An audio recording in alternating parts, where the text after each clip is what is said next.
लखनऊ मलिहाबाद में जमीन पैमाइश को लेकर ताबड़तोड़ गोलियां बरसाकर ट्रिपल मर्डर कर हत्यारे ने बड़ी घटना को अंजाम दिया, जिसको लेकर माता पिता एवं पुत्र की 3 लोगों की हत्या के प्रकरण के संबंध में लखनऊ जिलाधिकारी की बाइट।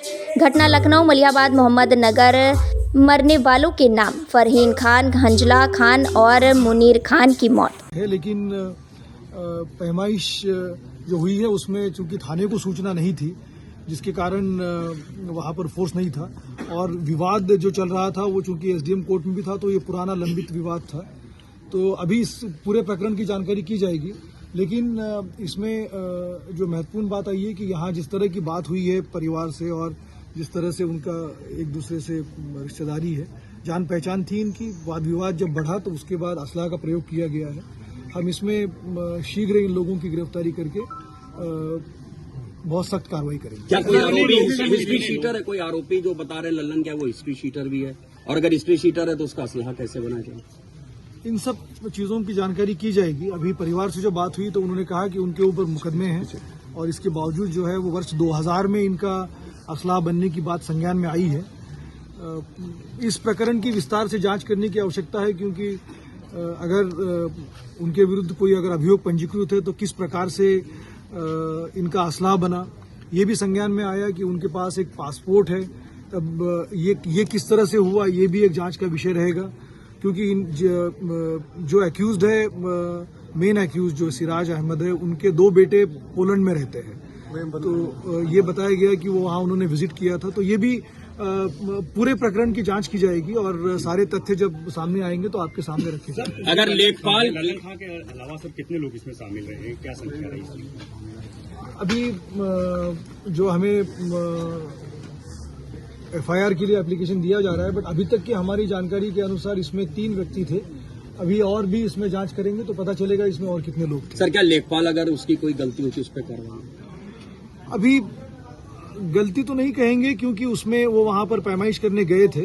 अगर थाने को सूचना दी जाती तो उसमें और अच्छे प्रबंध किए जा सकते थे, बट ये विषय इस समय नहीं है। इस समय मुख्य रूप से जो ये जघन्य घटना कारित की गई है और जिन लोगों ने अपने लाइसेंसी असलाह का प्रयोग करके इस तरह से अपने परिवार के ही लोगों को चोट पहुंचाई है, उनके विरुद्ध कार्रवाई करने की है, वो हम करेंगे। और बाद में फिर उसमें सक्षम अधिकारियों को, जिलाधिकारी और सभी लोगों को इसके बारे में विस्तृत रिपोर्ट दी जाएगी। क्या मामला हुआ था सर पूरा? भाई वो घर पे लल्लन खां और उनका लड़का आए थे, फरीद का घर था, वहीं पर गोली चला दी उन्होंने। और क्या, हम तो थे नहीं मौजूद, हम आपको क्या गलत बता दें। बताया जा रहा है कि पहले वहाँ पे कुछ बातचीत हुई, उसके बाद घर पे आकर बातचीत कुछ नहीं हुई। एक बंटवारे का था सिलसिला, जिसको कि आज निरस्त भी कर दिया गया था। अब ये दबंगई दिखा के चाहते थे कि नफा। 3 लोग डेथ हुई है। कुछ फाइल वगैरह भी क्या है? हमें नहीं मालूम। हम तो जब पहुंचे तो 2 जो जिंदा लग रहे थे उनको हमने गाड़ी में डाल के सीधा सरकारी अस्पताल मलिहाबाद पहुंचाया। लल्लन खां जिनके ऊपर मुख्य आरोप है, वो किस प्रवृत्ति? वो नहीं, उनका लड़का, वो तो गुंडे बदमाश हैं। गुंडे बदमाश है? वो तो सैकड़ों मुकदमे पूरा लखनऊ डिस्ट्रिक्ट जानता है। आपका क्या नाम जी? आपका क्या नाम है? मेरा नाम शिको है, अजीम। मृतक से क्या है सर? मृतक के भाई भी हैं, मृतक हमारा भतीजा भी है, मृतक हमारी भावज भी है। ठीक है। हुआ है, क्या प्राइमरी इन्वेस्टिगेशन में आपके सामने आया, गलती किसकी रही? पैमाइश से चूंकि शुरुआत हुई थी।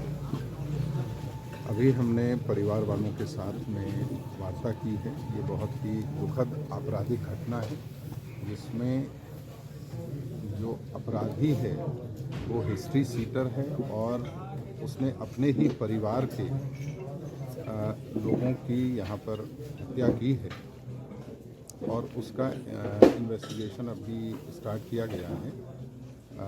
जो प्रश्न आ रहा था कि इसमें इन लोगों के बीच में क्या विवाद है, इसके संबंध में हमने अभी परिवार से पूरी बात की है। उनका कहना ये है कि ज़मीन संबंधी ये दोनों सगे भाई हैं। इनके लल्लन के भाई हैं सलीम, जिनकी बेटी को लल्लन और उसके बेटे ने गोली मारी है। ये दोनों सगे भाई हैं और इनका आपस में कोई ज़मीन का विवाद नहीं है, ऐसा इनका कहना है। लेकिन एक संयुक्त खाता था जिस पर कि बंटवारे का मुकदमा हुआ था और बंटवारे का वाद निर्णीत हुआ था 2013 में।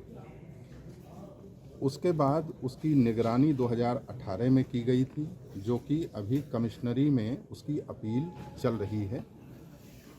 इसी बीच में अभी जनवरी में एक पक्ष ने, इसमें बहुत सारे पक्षकार थे, 7-8 पक्षकार थे, उसमें एक पक्षकार ने उस आदेश के एग्जीक्यूशन के लिए आवेदन किया था एसडीएम के समक्ष, और एसडीएम ने तहसीलदार को, तहसीलदार ने कानून गो को निर्देशित किया।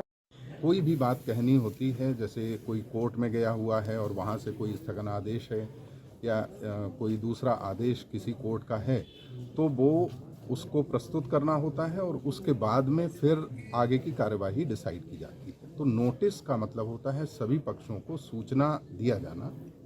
वो सूचना दी गई थी और उसके तहत आज की तिथि नियत की गई थी। तो ऐसा संज्ञान में आया है कि आज वो एक्टिविटी होने से पहले ये लेखपाल को पता चला कि उस पर कोई स्थगन का आदेश है, तो आज ये पैमाइश नहीं की जा सकती है और उसने पक्षकारों को इन्फॉर्म किया। इनके द्वारा भी ये बताया गया कि लेखपाल ने मना कर दिया कि आज पैमाइश नहीं हो सकती है।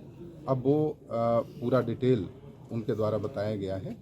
तो ऐसी स्थितियों में जब विवाद होता है या किसी भी कोर्ट का स्थगन आदेश होता है तो उस कार्यवाही को रोक दिया जाता है। नोटिस के बाद में चूंकि सभी पक्षों को पता लगता है तो वो सभी अपनी बात बताते हैं। इसके बाद ये वहाँ से चले आए थे और इनके पीछे पीछे जो अपराधी थे वो इन्हीं के सगे भाई थे और वो इनके पीछे पीछे आए यहाँ पर, और यहाँ घर पहुँचने के बाद उनका सीसीटीवी फुटेज अभी पुलिस के लिए मिला है।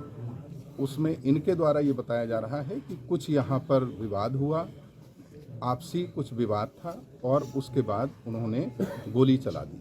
तो अभी ये बाकी चीज़ें तो विस्तार से इन्वेस्टिगेशन का विषय है, लेकिन प्राथमिक तौर पर इनके द्वारा जो बताया जा रहा है कि इनका सीधे उससे कोई ज़मीन का विवाद नहीं था, लेकिन उसको ये लगता था कि उसका जिसके साथ ज़मीन का विवाद है उसका ये लोग सपोर्ट कर रहे हैं, ऐसा यहाँ बताया जा रहा है। लेकिन ये सब अभी फाइनल इन्वेस्टिगेशन के बाद ही पता चलेगा। तो इसमें तहरीर दी गई है और ड्राइवर की गिरफ्तारी हो चुकी है और बाकी भी गिरफ्तारी जल्दी ही होगी। इस घटनाक्रम में सर जो मुख्य अभियुक्त है तो उनके ऊपर कई मुकदमे हैं, 20 से ज़्यादा मुकदमे, ऐसे में उनके पास लाइसेंसी असलहे मौजूद होना, तो क्या इसमें भी प्राइमरी इन्वेस्टिगेशन आपकी तरफ से की गई है या मालूम पड़ा है कि मुकदमे होने के बावजूद भी उनके पास लाइसेंस था? नहीं, अभी इसके बारे में पूरी सूचना इकट्ठी की जा रही है और वो भी इमीडिएटली एक्शन लिया जाएगा उस पर। सर 2009 में सर जो उनका लाइसेंस बनाया उससे पहले इनको रजिस्ट्री शीटर और तमाम जो मुकदमे इनके ऊपर दर्ज थे, उसके बाद किस तरीके से लाइसेंस बनाया गया, कहाँ कमी? अभी ये पूरा इन्वेस्टिगेशन किया।